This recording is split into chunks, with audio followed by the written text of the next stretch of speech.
Hello everyone, welcome back to my channel.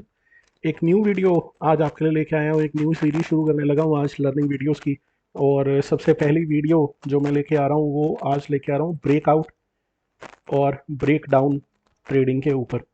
ये क्यों करना चाहिए और हमारे लिए सक्सेसफुल भी होता है या नहीं होता, इसके ऊपर देखते हैं हम। क्या हमारी प्रॉब्लम्स है, क्या फ़ायदे हैं, नुकसान है, और क्या चीज़ों का ध्यान रखना चाहिए, कहाँ पे मार्केट सक्सेसफुल होगी या कहाँ पे नहीं होगी।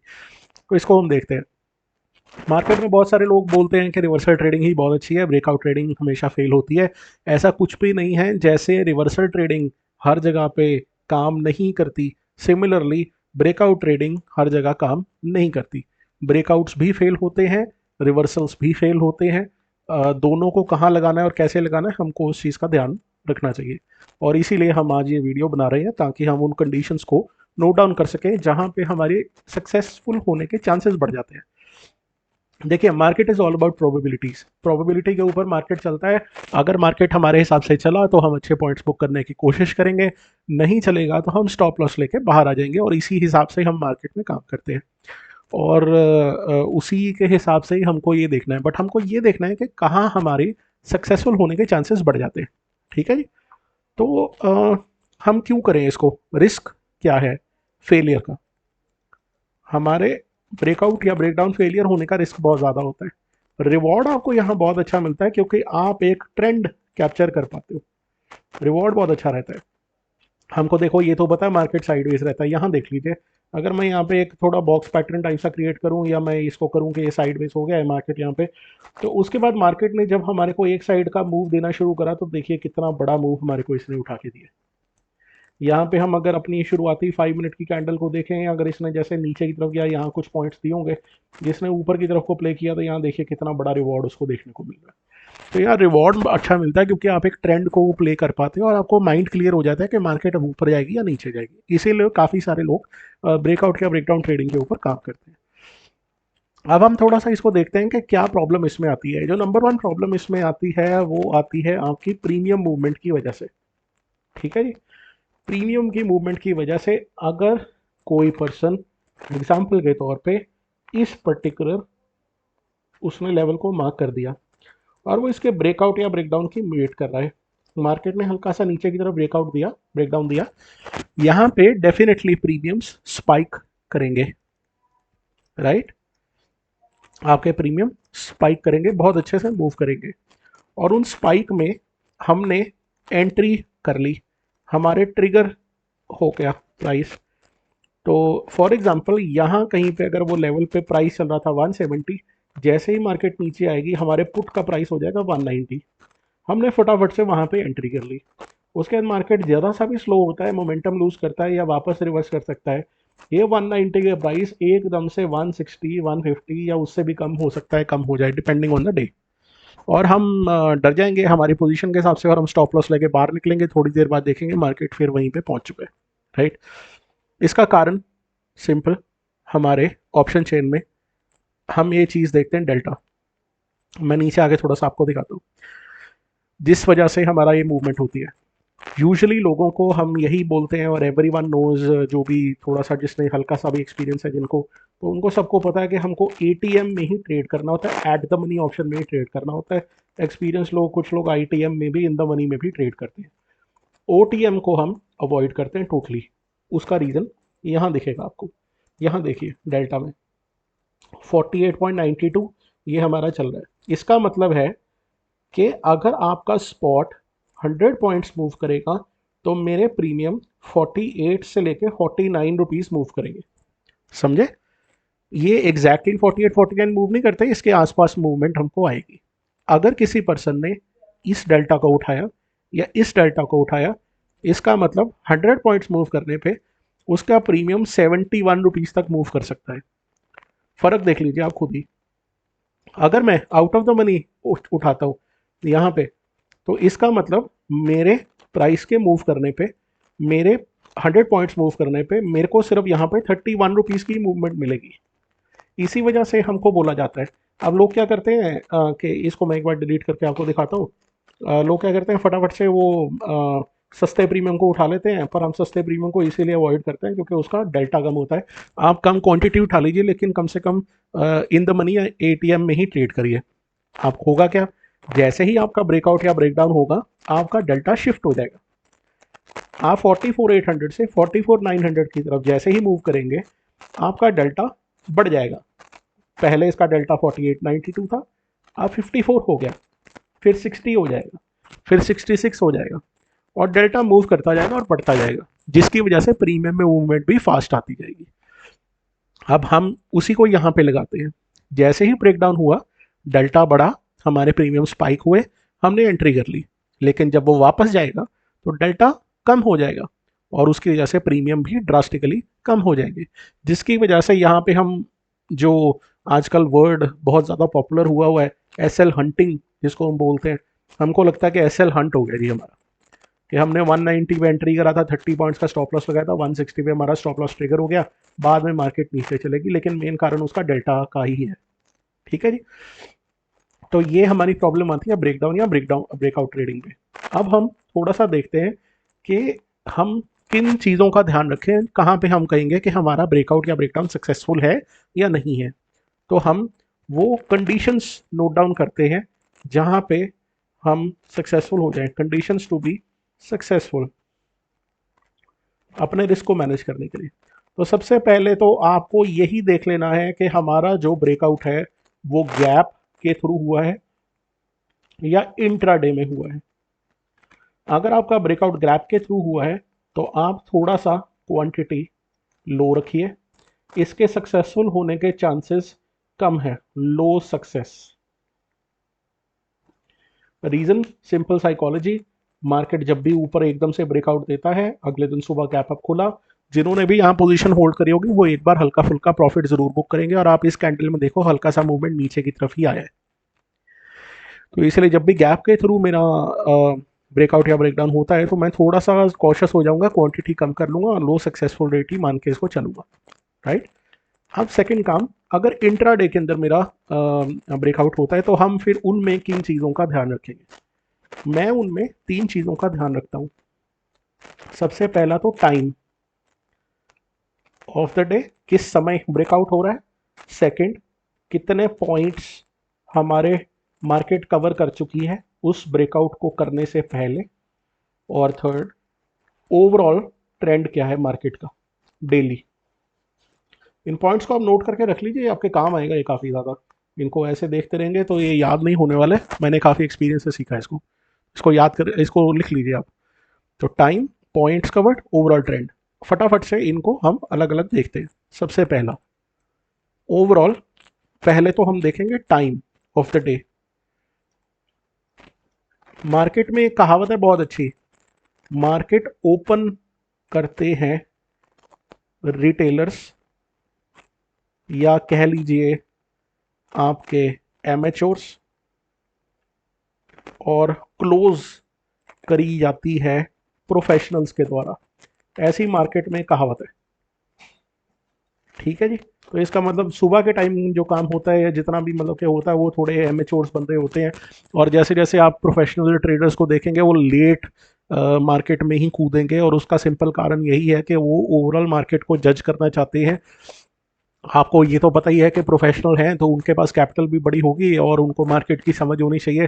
कोई भी प्रोफेशनल एकदम से मार्केट को खुलते ही रैंडम जगह पे एंट्री नहीं बना लेता, क्योंकि उसके पास फंडिंग बहुत ज़्यादा होती है और वो रिस्क नहीं उठाना चाहेगा उतना ज़्यादा। तो वो एक बार मार्केट को सेटल होने देते हैं, देखते हैं मार्केट का ओवरऑल ट्रेंड क्या है और उसकी वजह से अपनी पोजीशन बनाते हैं।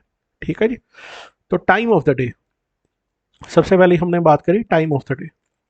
जितना ज़्यादा लेट ब्रेकआउट होगा उतना ज़्यादा सक्सेसफुल होगा आपका ब्रेकआउट, उतना ज़्यादा उसके चांसेस हैं कि वो मार्केट अब उसी डायरेक्शन में मूव करेगी, वापस नहीं आने वाली। इसका एक कारण और भी है, साइकोलॉजी भी है। साइकोलॉजी ये है कि इसी ब्रेकआउट को देख लेते हैं। तो ये मार्केट ने ऊपर की तरफ ब्रेकआउट तो कर दिया, लेकिन थोड़ा early of the day, early time पे ही मार्केट को ब्रेकआउट दिया। अब इसने ब्रेकआउट दे दिया, इसके बाद मार्केट में जो सेलर्स बैठे हैं उनके पास सारे दिन का टाइम बचा है इस मार्केट को फोर्स करने का कि ये मार्केट नीचे की तरफ आ जाए। और इसीलिए यूजुअली मार्केट में आपको पिछले कुछ टाइम से वैसे भी आपको जिगजैग मूवमेंट ही देखने को मिलती है। लास्ट के 1 आवर में बाइंग आ गई अगर सेलिंग चल रही है, या सेलिंग चल रही बाइंग चल रही होती है तो सेलिंग आ जाती है। तो ये थोड़ा सा हमको ये देखना होता है।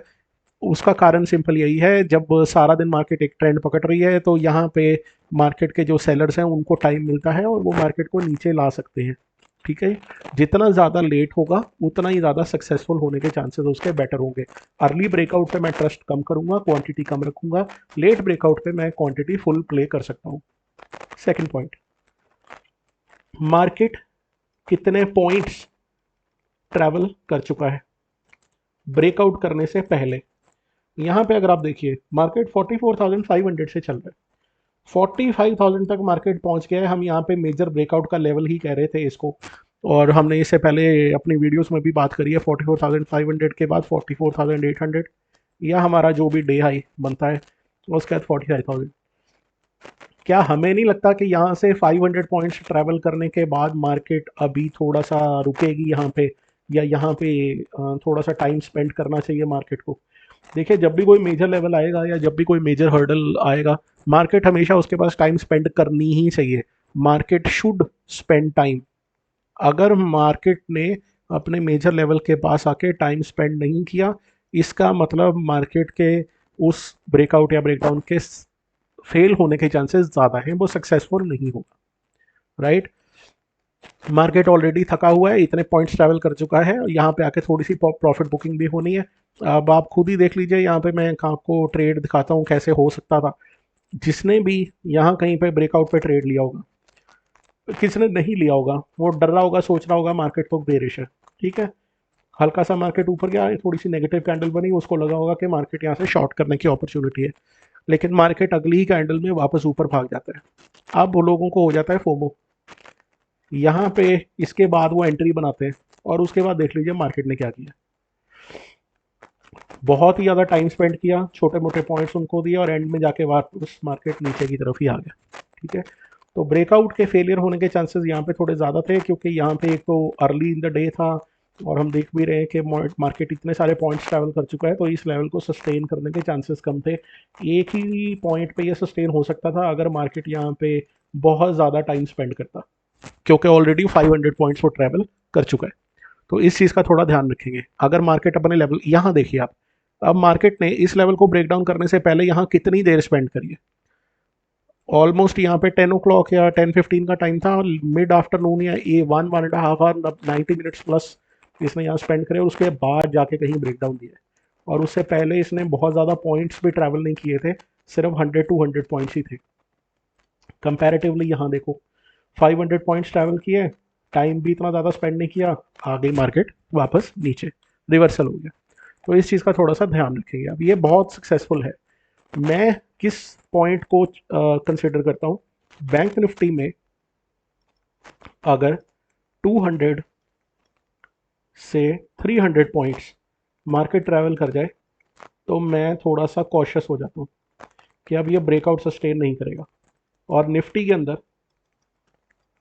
100 से 150 पॉइंट्स, ये मेरा थंब रूल है, मैंने जितनी प्रैक्टिस करी है। आपको अगर ये पॉइंट्स अच्छे नहीं लगते तो आप अपने हिसाब से कोई भी आपको जो सूटेबल पॉइंट क्राइटेरिया आप रख लो। मेरे लिए ये वर्क करता है, मैं इसको ही फॉलो करता हूँ। ठीक है जी। लास्ट पॉइंट, ओवरऑल ट्रेंड क्या है। अगर आपका ब्रेकआउट या ब्रेकडाउन ओवरऑल ट्रेंड के साथ मिलता है, सिंक है, तो आपका सक्सेस होने का चांसेस ज़्यादा है। मार्केट है बेरिश, ब्रेकआउट हो रहा है बुलिश साइड पे, ज़्यादा चांसेस हैं कि ये सक्सेसफुल नहीं होगा। मार्केट बुलिश है और बेरिश साइड को ब्रेकडाउन हो रहा है, ज़्यादा चांसेस है कि वो सक्सेसफुल नहीं होगा। तो मैं उसको अवॉइड करूंगा या वहाँ पे क्वांटिटी अपनी कम कर लूँगा, सिंपल सा काम है। मैं इन 3 चीज़ों का ध्यान रखता हूँ। अब इसके अलावा मैं थोड़े से आपको टिप्स एंड ट्रिक्स दे देता हूँ जो आपके ओवरऑल ब्रेकआउट या ब्रेकडाउन को करने में हेल्प करेंगे। Number 1, trailing. जैसे ही ब्रेकआउट या ब्रेकडाउन होता है, आप ट्रेलिंग का यूज़ करिए। आप क्या करिए, 3 काम आप यहाँ पे कर सकते हो। या तो थोड़ा सा स्मॉल प्रॉफिट बुक कर लो, राइट। हमने यहाँ कहीं पे एंट्री बनाई, जैसे हमको थोड़ा सा 20-30 पॉइंट्स या हमारा सूटेबल पॉइंट्स हमको जो लगते हैं हमको मिल गए, हम छोटी सी क्वांटिटी में अपना प्रॉफिट बुक कर लेंगे और बाकी क्वांटिटी को होल्ड कर लेंगे, ताकि हम कम से कम थोड़ा सा प्रॉफिट तो घर लेके जाएं अगर मार्केट वहां से रिवर्स करती है तो। सेकेंड पॉइंट, आप यहाँ पे कॉस्ट टू कॉस्ट अपना स्टॉप लॉस लगा सकते हो। एक बार ब्रेकआउट हो गया, डिसेंट से पॉइंट आपको दिखने शुरू हो गए, तो फिर आप कॉस्ट टू कॉस्ट अपना स्टॉप लॉस लगा लीजिए। कम से कम अगर मार्केट वहां से ऊपर की तरफ ही निकलना होगा तो हम कॉस्ट टू कॉस्ट बैठे हैं, वापस आया तो हम कॉस्ट टू कॉस्ट एग्जिट कर जाएंगे, हमारे को लॉस नहीं होगा।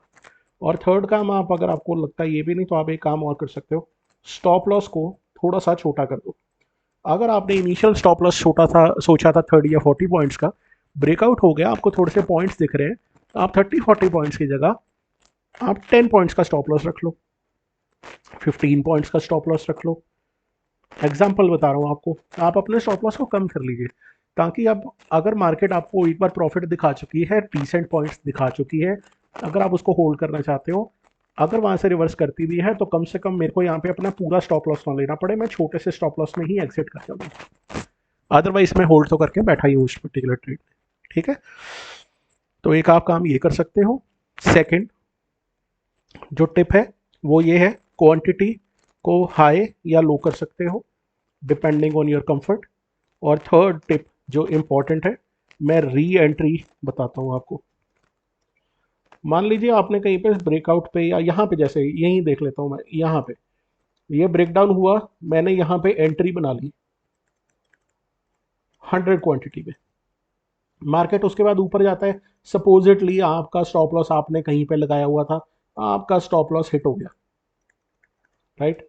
दोबारा से मार्केट जब उसी लेवल पे आता है, दोबारा से मार्केट जब उसी लेवल पे आता है, तो आप री एंट्री करना, री एंट्री कर सकते हो, लेकिन इस बार आप क्वांटिटी लो कर रखोगे। तो मैं शायद 50 क्वांटिटी के साथ ही यहाँ पे री एंट्री करूँ। और आप खुद ही देख रहे हो यहाँ पे, और हम पहले भी मैंने वीडियो में बताया आपको, छोटी क्वांटिटी में भी बहुत अच्छा रिवॉर्ड आपको मिल जाएगा, आराम से स्टॉप लॉस वगैरह कवर हो जाएगा, प्रॉफिट भी बहुत अच्छा मिल जाएगा अगर ब्रेकआउट या ब्रेकडाउन सक्सेसफुल हो गया तो फर्स्ट टाइम मैंने एक पर्टिकुलर लेवल पे एंट्री बनाई, मान लीजिए आपका स्टॉप लॉस वहाँ हिट हो जाता है, तो सेकंड टाइम मार्केट जब उसी लेवल पे आती है तो आप वहाँ पे दोबारा एंट्री कर सकते हो, लेकिन थोड़ी छोटी क्वांटिटी के साथ करना। सक्सेसफुल हुआ तो मेरा आराम से रिवॉर्ड भी मिल जाएगा, लॉस भी कवर हो जाएगा।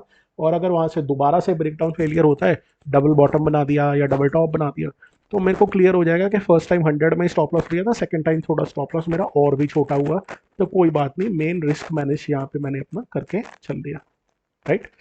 तो ये कुछ टिप्स एंड ट्रिक्स हैं और कुछ मेरी ऑब्जर्वेशंस जो मैंने बताई अपने एक्सपीरियंस के हिसाब से। आई होप आपको वीडियो पसंद आया होगा। अगर इसमें कोई भी चीज़ आपको समझ में नहीं आई तो आप प्लीज़ कमेंट सेक्शन में लिखिए, मैं उसको एक्सप्लेन करने की कोशिश करूँगा, हो सकता है उस पर अलग से वीडियो ही बना दें हम। और आई होप आपको वीडियो पसंद आया होगा, अगर आपको वीडियो पसंद आया तो लाइक और सब्सक्राइब ज़रूर करिए। Thank you very much.